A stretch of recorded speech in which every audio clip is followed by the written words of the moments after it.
Assalomu alaykum, Rohatxon aya. Bu yerga kelishingizdan maqsad, ya'ni Oydin shifo klinikasi, Oydin shifo tabobat markaziga kelishingizdan maqsadingiz va kasalliklaringiz qanaqa edi?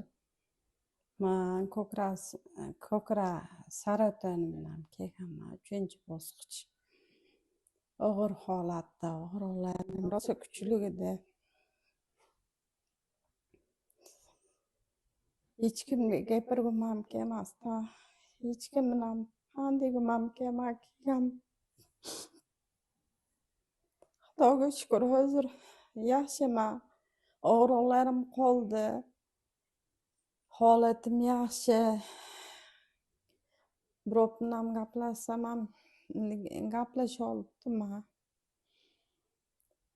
Epiterapiya xodimlarga ming rahmat.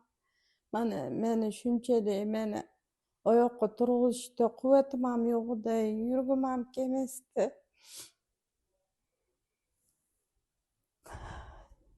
Xudoga shukur, ancha yaxshiman. Bemalol yura olibman. O'zim iddamdan o'zim chiqibman, Xudoga shukur. Ikkinchi tozalovgacha 5 kungacha hech nima uncha sezilmadi. 3-chi, 4-chi tozalovlarda ancha yengillab, holatim rosa yaxshi bo'lib qoldim.